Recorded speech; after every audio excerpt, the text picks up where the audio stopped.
Hi everyone, going to prune these blueberries. As the sun's out, it's absolutely soaking wet everywhere. I thought, well, while the sun's out, I might as well do it. Just say, because they're obviously starting to bud now. So I need to thin them out because I didn't prune them last year. We're moving them and that, so I left them be. I mean, they're very dense, and the idea is you might have a load of buds, you'll get a load of blueberries, but possibly small berries. So you have to sacrifice some old wood, and I generally just want to shape them a little bit. And you can do it over a course of a few years. You can trim them back to where you want them, but the idea is encourage. Because down in the centre there is new shoots coming up.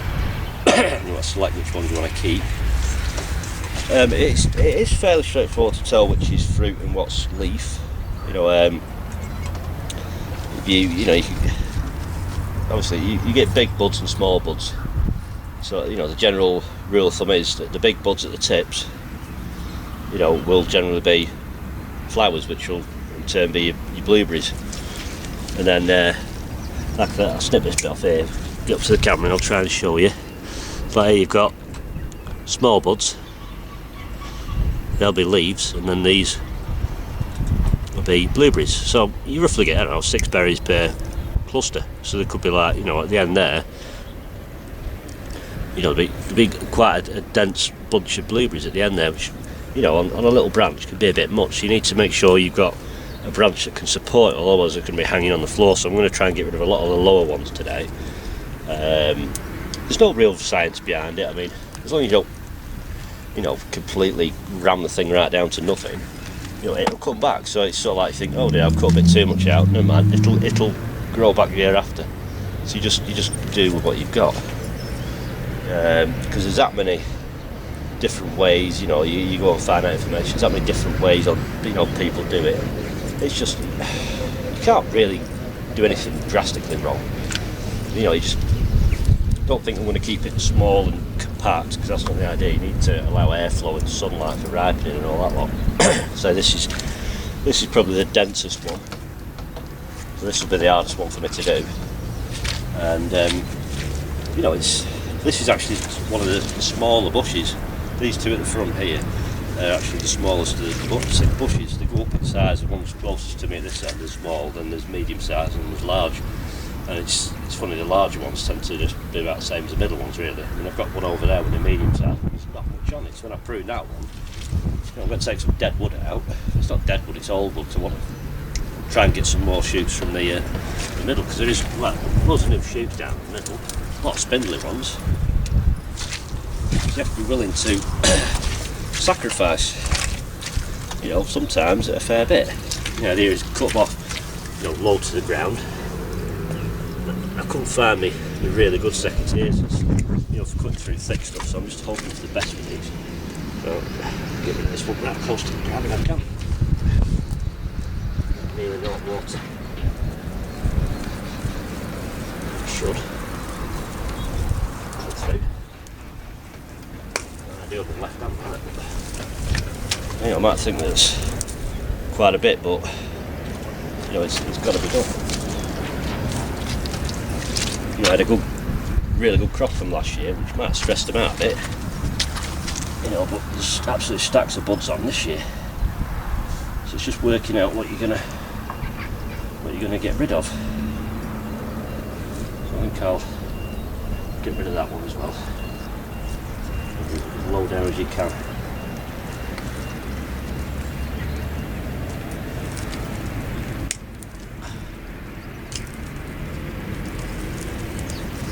Bear in mind, you've got to get right into it sometimes to do it, so just watch your eyes. Poking your eyeball out.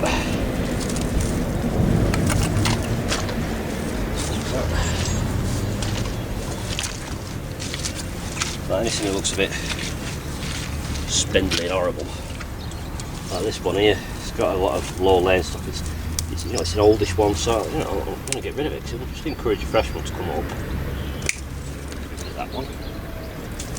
Like this one's got berries on it, it's going to be right down to the ground. It's no good, that.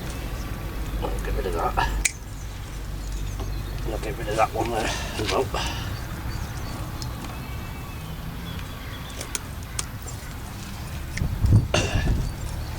obviously these spindly ones at the bottom.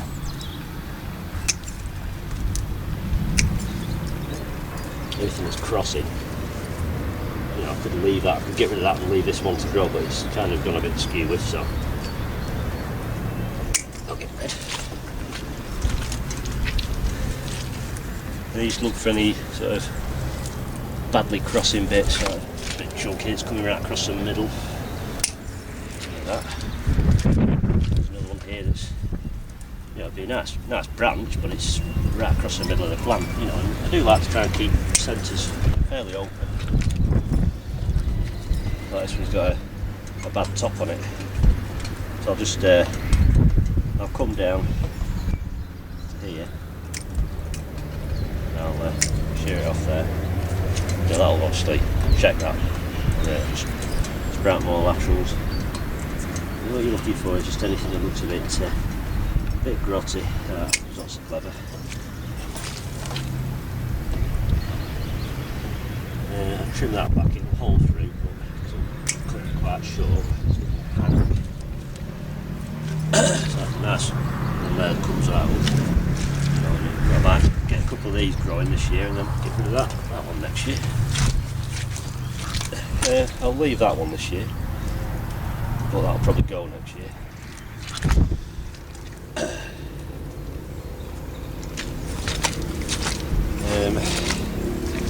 Because you can quite easily like prune too much out. Then you just look for anything like this. I don't know whether you can see this in the shop. This one is just going to get laid down very so. Not up to anyone that. These little straggly down the bottom.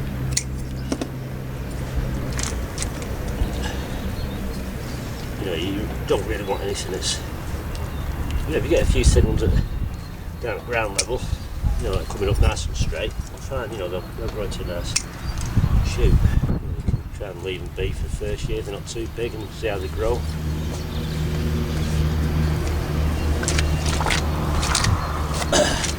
You know, there are certain times for pruning blueberries. They're still not dormant, but you know, they're not in fruit or full growing yet.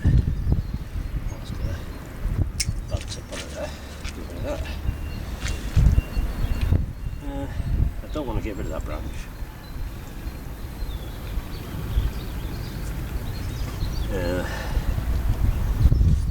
Tip on that one bit. That one about that. One coming right across the middle here. Get rid of that one. I'll leave that, so there's enough room for that to fruit. I'll just get rid of the lower branch here. That's not going to really house much, that one. That can come off. And this one looks like a longer, is it? It's got one of the buds here we hadn't started to slowly open up. Spindly that bit. So you know, that branch will go next year. So we'll not get a few berries off it this year, but that one will come out. So you should have some more.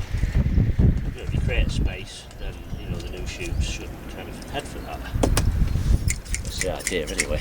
Even though a lot of them want to curl towards the sun. I mean, there's one there. I could stake that, you know, to try and train it all that way, but I'm not going to bother. There's an inward branch coming across, so I'll just get rid of that one. And there's nothing, you know, your idea, you don't want anything crossing, rubbing or anything like that. Oh, that's quite a thin, spindly one. But a good, you know, a good chunky one like these to come up. Keep it on the outside, because that'll probably grow quite low and I can trim it off at a bud or something, you know, and it'll wax these off. But you know, next year I'll be looking at getting rid of these two. You know, and you know, you should do it year by year. It sounds a long time, you know, you've got to wait a year to do it, but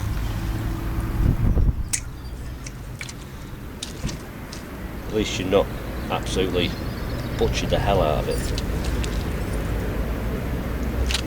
Some of these right spindly things down the bottom here. You know, they're just gonna shoot up this year and end up dead thin. You know, nice you know, fairly thick stem. Try and see if I can trim any of these a little bit closer. That's what I don't really want. You want the sprouts coming off old wood. Low down, I'd rather dump out some of the fresh fruit. That'd be a lot.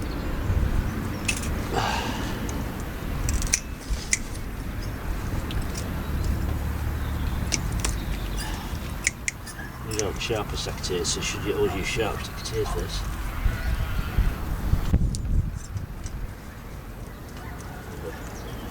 So I put some manure over this, just for a bit of feed. Little branches underneath that.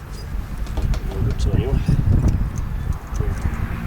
Clear the centre a little bit. Too much. Let's see what's what.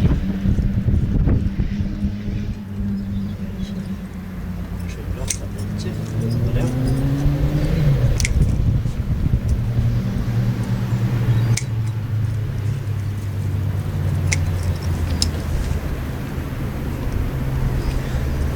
For that bush.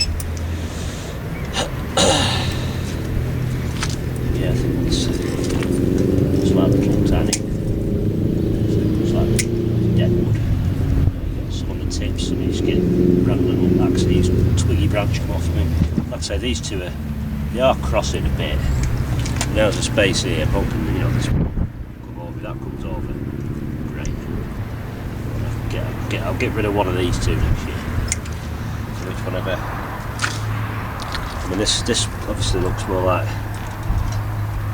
No, I'm going to get rid of it now. Got one branch here, one here. Let's open it out, and hopefully more shoots. That should encourage it to fire out more shoots. Just got to make sure anything that's down at the deck is trimmed as close as you can. Without damaging roots, obviously.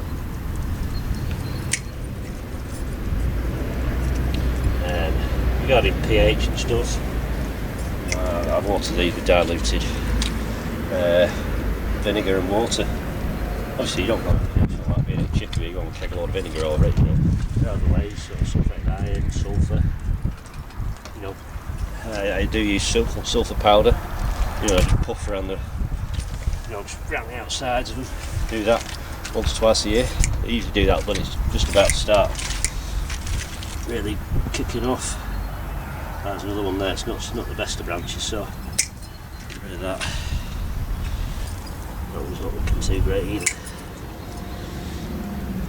Right, I'm happy with that. That'll do for that. Right, so I'm not going to film doing the rest because obviously there's only 5 to do, but that was the thickest one. So that's how I'd prune them anyway. So there's loads of videos and books and things you can find out, but trying to find a real set way is a bit of a, you know, some videos contradict others. Just don't go mad and just do it year by year. You know, they're going to last for donkey's years of bush, so you can bring them round to what shape you like over the course of, you know, a few seasons. So that's all I do with that. Alright, thanks for watching, take care, and I'll see you next time. Bye.